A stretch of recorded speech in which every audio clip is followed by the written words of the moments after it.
Bienvenidos to Merendiando, part of Radio Aluna Theater. You're about to hear a repost interview of the conversation we had with Santiago Guzmán on 2020. And to help us introduce this repost episode, we have the artistic director of Aluna Theater, Beatriz Pizano. Let's get started. Bea, would you tell us more about Santiago Guzmán and what are you excited about this show and as Santiago as an artist? Well, I've had forgotten that he had applied for Caminos, and this is what, that I go, okay, so I was right when I envisioned Rutas, because Rutas at the beginning, we wanted to be that these Latinx artists could be presented in Rutas. And at the beginning, the first few festivals, there was nobody creating work. I'm not even going to mention the names that we would always present because there was nobody else with the production. So this means to me that the festival is doing what it's supposed to do, which it is to be a platform for the artists and all these emerging voices, as well as established voices. But for me, it's very exciting, the new voices that are coming on and how beautiful. I mean, Santiago is so gifted. He's so funny as well. So when I saw the tape, he sent me the tape and I went, okay, he gets ghosted. And I went, oh my God, what a beautiful idea. First of all, we all been ghosted in one way or another. Well, maybe not me, but but I just thought, this is what I love. I always say that what I love about the young generation coming up and just like doing the work is that I am already an elder that is living through life right now at this age. So the information for me is a different reality, right? I don't experience life and the ghosting and that in the same way as young people do. So these are pieces that are talking to a generation, and they're teaching me a lot as well. And he also used something important to him, like El Dia de los Muertos, to, have the last confrontation with this, to bring this ghost to the table and finds an incredible surprise. I don't want to give more about the show, but just incredible ideas, taking parts of you, of your roots, of your cultural roots, and putting them in such a unique way. So I just think Santiago is an artist that I have seen him growing so fast, so fast, that I think is somebody. And also, as I said earlier, that he's gonna make is not only the artist that he is, but the incredible person that he is for the community. And he is building a community in a place where, it's difficult to build those kind of communities, but he is. And he's fully committed. So I am so happy. You all are going to love him. I do a little bit of everything. I think I realized that if I really wanted to be working in theater, I had to do a little bit of everything. So that's why I was like, okay, let's do everything. And you're based in St. John's, Newfoundland. Yes, I am currently living in St. John's, Newfoundland. That is a very unique place to base not only a theater and art practice as a new immigrant, or not a new immigrant, we'll get into that in a bit, but as like a settler, someone not from Canada, and like as a person of color to base your art practice there. Yeah. Yeah, it has been interesting. Very, very interesting. I moved to Newfoundland back in 2015 to pursue a BFA in theater. Just like going back to 2015, I was in Mexico. I was in Toluca. That's where I was living with my mom, and I was like about to go into university, and then I decided to take on like acting and theater seriously. So I was like, okay, I'm gonna do this. But there was something in me that I felt like I was not good enough to go to the National Theater School in Mexico. And I was like, I didn't want to deal with rejection. I didn't want to, like go audition and being told that I was not fit for it. So then I started thinking, and I was like, okay, what can I do? And then one of the things that I knew about Shakespeare, I hated Shakespeare. I was like, ugh. But I knew, I was like, if I go to theater school, I'll have to learn something about Shakespeare. But yeah, I was like, I couldn't deny the fact that, you know, Shakespeare was such a big thing in the world, and especially in theater. It's because of colonialism. Well, I mean, we'll talk about that. Okay. So yeah, it's the same thing as, you know, like talking about Greek theater. Like you have to talk about Greek theater if you go to theater school. So anyway, I was just thinking, like, and in Mexico, you need to do a pastorela before you can actually be an You know actor. you're going to be a leading like, lady if you get to Virgin Mary. you always need to do a pastorela before any other job. I feel like if you didn't do a pastorela, Yeah. you What are did you not doing? do theater in No, Mexico. Pastorelas at Shakespeare's of Mexico. What were your favorite roles? Satan.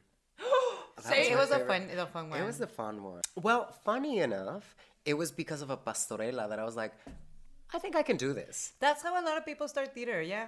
Yeah. I was playing Satan.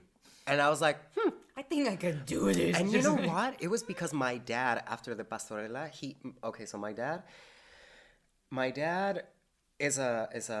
he went to school to study industrial chemical engineering. Yeah. Right? So that's my dad. And he obviously, when I told him that maybe I wanted to be an actor, he was like, but after that pastorela, he was the one who said, I can see how passionate you are about this, and I think you're good, so I'll support you. And it was because of a pastorela, funny enough, and I was playing Satan. That is beautiful. So start with a pastorela, and now you have your own production company in St. John's, Newfoundland. That's how you have to go about it. Wow. From Satan to Cornerbrook. Well, the thing was that I, when I decided to go to theater school, I didn't want to stay in Mexico. I decided to like take a risk, and by a risk, I thought that maybe study abroad, trying to learn how to do Shakespeare in English. I thought that my English level was pretty decent at the time, and I was like, I think I can pull this off. I went to a college fair in Mexico City, and the Memorial University of Newfoundland was there. And that was actually the only university there in that expo that had like a BFA, a proper, because that's what I wanted. I was like, okay, yeah, I'm gonna get a degree. And the program seemed interesting. They had this exchange program in the fourth year of university that you have to go to Harlow, England, to study for a little bit, and then you have to graduate in Canada. So I was like, oh, this is great. That's so beautiful. It was really cool. And then I moved to Cornerbrook. Now, to that point, I had never been to Canada before. I can't even believe that Cornerbrook is your first place. Like, much respect for you, Santiago. It was hard. It was challenging. I remember, especially, I remember going to the grocery store and with my friend. It was at the Dollarama, actually. And I was with a friend, and she was from Mexico, and we were just like, obviously speaking Spanish. And then I remember like people just like staring at us.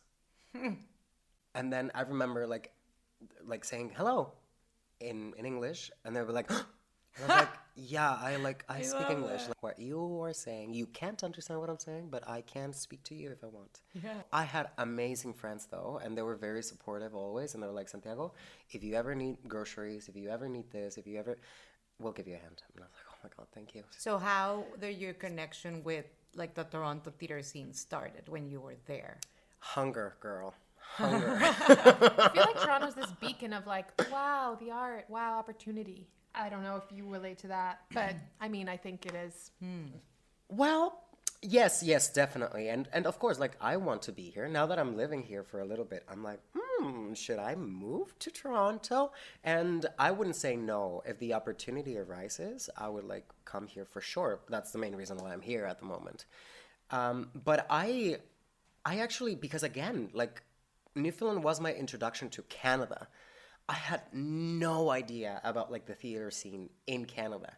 Like when people were talking about like George Brown or Stratford, the Shaw Festival, I had no idea what they were talking about. I was like, okay, cool, yeah, that sounds great. I had no idea what was going on. Of course, Toronto, I knew about Toronto, but I didn't know like what was going on. So it was until, so in theater school, I was the only person of color. I wanted to quit so many times. Yeah. Because I was the only person of color, and on top of that, I was the only ESL performer in the program. I can So, only imagine the fuckery you dealt with. oh my God. Yeah, it was a hard time because I felt like people just assumed, which I thought it was a compliment, that they never thought that I would like struggle because my English was pretty good. So they were like, "Oh yeah, you totally get it. Like you're fine. You will be fine." And I was like, I actually like my process is different. I need a little bit more help. And sometimes reading only white playwrights wasn't really appealing to me. And I was always like aspiring or trying to be white Yeah. for the sake of my work in theater, or my reference were always white. So I got so frustrated so many times every year. Like I wanted to quit, I wanted to go back, but then I was like, I'm already there, I'm about to finish or whatever, I don't want to start from zero. So I started like doing a little bit of research, and it was actually one of my professors in theater school. His name is Alex Fallis. He was the one who introduced me to Aluna. He was a teacher at George Brown. Yeah, so he was the one who introduced me. He actually connected me with Tubea. So I will always like talk to him about like my feelings, and he was very supportive, and he was always like trying to give me like more references. It was in my second year of university that I was introduced to Guillermo Verdecchia and Fronteras Americanas, and it was because a producer in Newfoundland, when he met me, he was like, "Okay, have you read this play?" And I was like, "Nope, never." And he actually sent me a copy, and I read it, and I was like, "There is hope for me. There is hope for me in Canada." And that's when I started like doing more research, and I started like doing. I actually, for one of my contemporary Canadian theater class, I did a presentation on all of the multicultural and diverse theater companies across the country. And that just made me realize that there was nothing like that in Newfoundland. And I was like, okay, it's time to get that, like changed. So yeah, so that's why I started like doing research. I was introduced to Cahoots. And the other thing is like, because I didn't know anyone and I didn't know anything, I had no shame. I was not embarrassed to ask. I was not embarrassed to say, "Hi, my name is Santiago. Who are you?" And that's how I met a lot of like very important people. Well, that afterwards I found out that they were like important, like artistic directors, producers. That I guess if I had known that they were like they were holding that position of power, I probably would have been intimidated. But because I had no idea, I would just be like, "Hey, what's up? How are you? Tell me more about you." I remember you told me about the solo show you did, Altar. Yes. So, but Altar sparked a lot of other stuff. Yes. Or did it happen before? No. Yes, I think that Altar was my first like, I don't know, like spark after theater school. I haven't, because that's the thing. Like I really want this. I really want to be in and to do my arts practice, and right now I'm finding my way in the community and trying to understand what is it that I want to do with what I have and where else I could go as an individual, but also like trying to support other artists to grow. So I was like working during my summer breaks. I would be working with festivals in Newfoundland. And then, but it was until I graduated that I was like, oh, great, I have nothing to do. So I wrote Altar, or Altar, when I was in the UK doing my exchange program, or my whatever, for my degree. And I was writing this play because this is so embarrassing, but it's also really exciting because, not exciting, but I wrote that play because I wanted to be in Caminos. Yeah. So with Aluna, so I saw the deadline and I was like, okay, I need to write something. Which was great. It was an amazing opportunity. I didn't get picked up, but in the end, I was like, well, I have a show now. Isn't this awesome? So Altar, I did that show. I wrote it. It's so funny because I wrote it when I was in the UK, and the play is about Eugenio, who is a Mexican guy living in St. John's. I wonder why I wrote that story. I don't know.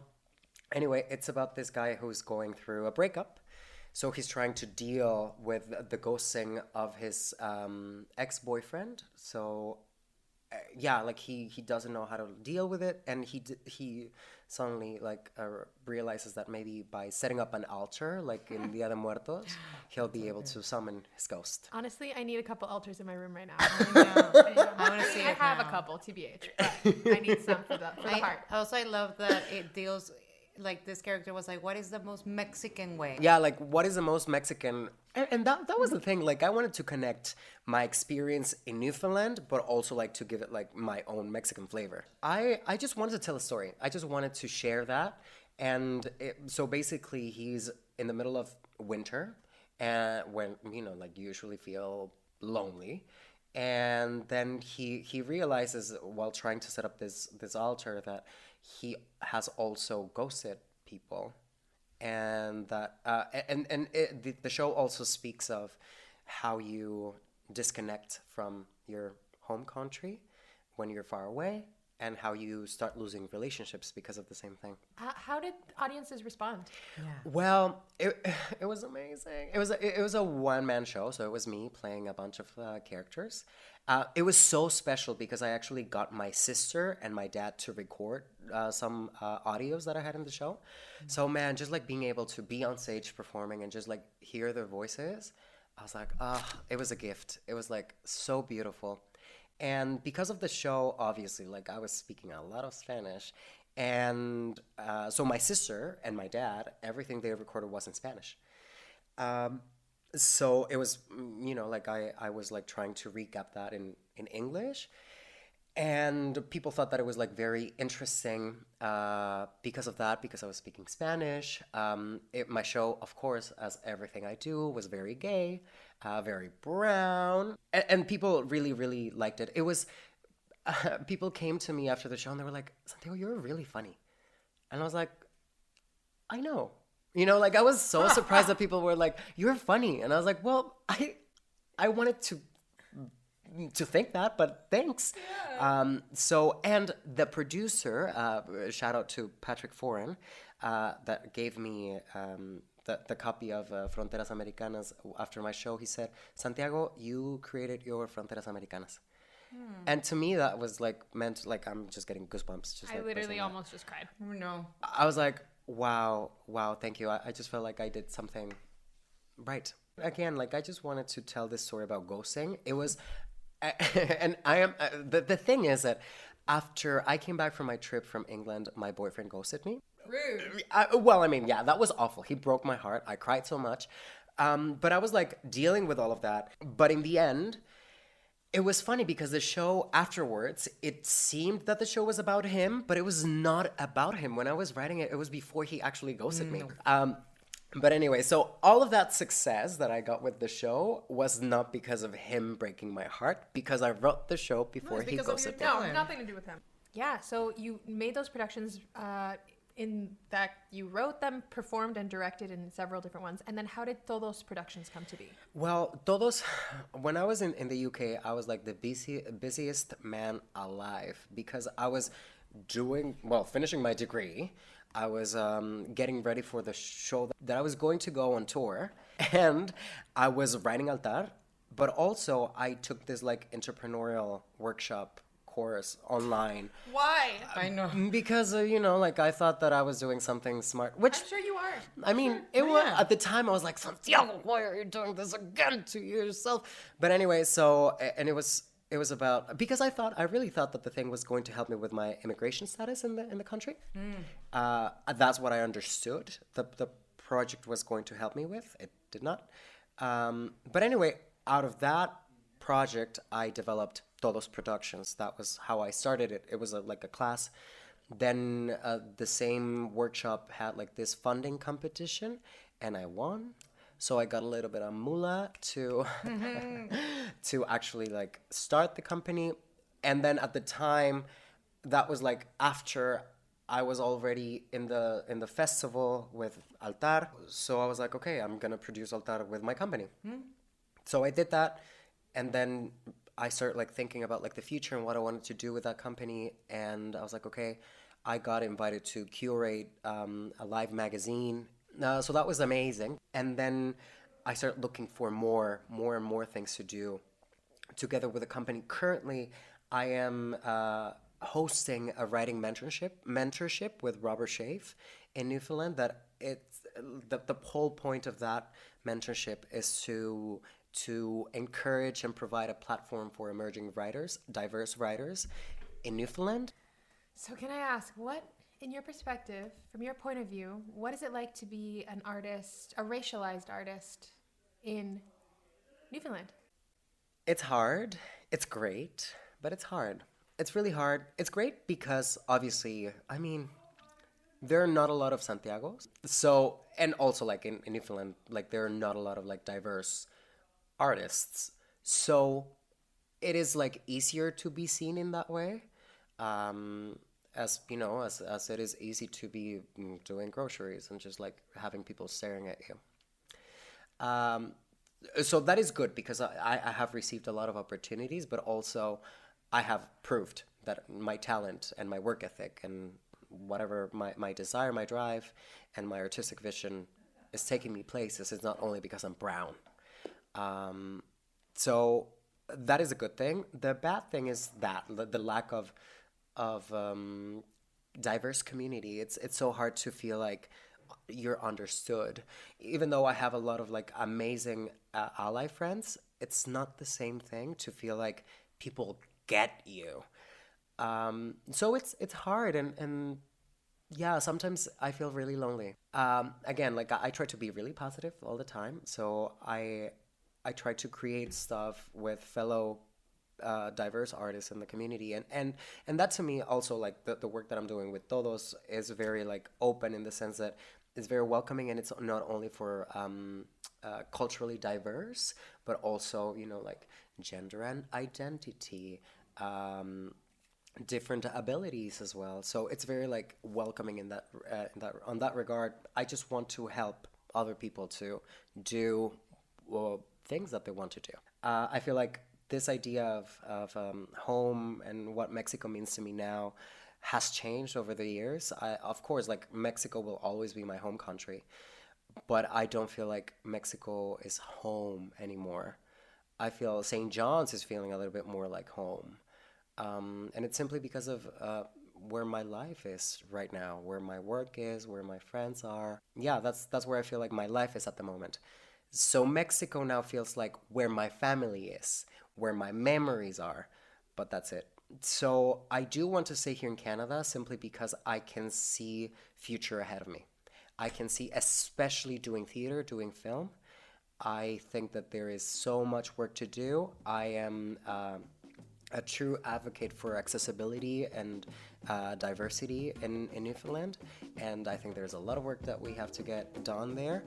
And yeah, so I feel like I'm excited, and I just want to keep working on it. Check out the Rutas Festival from September 22nd to October 9th. For more information, visit alunatheater.ca. Hope to see you there. We're speaking from Takaronto. This is the traditional territory of the Haudenosaunee, the Anishinaabe, the Wendat, and Mississaugas of the Credit. This land is covered by the District 1 Spoon Wampum and Treaty 13, also known as the Toronto Purchase. At Aluna, we remember that people can begin to heal when they are hurt. We are committed to artful participation in disagreements. We are committed to unsettling ourselves towards connection, respect, and justice for all people who now live in this city, which has been a meeting place since time immemorial. Radio Aluna Teatro is supported by Aluna Theatre with support from the Toronto Arts Council, the Ontario Arts Council, the Canada Council for the Arts, the Department of Canadian Heritage, and TD Bank. Aluna Theater is Beatriz Pizano and Trevor Shellness. Radio Aluna Teatro is produced by Monica Garrido y Lucia Linares. For more about Aluna Theater, visit us at alunatheater.ca. Follow at Aluna Theater on Twitter or Instagram, or like us on Facebook.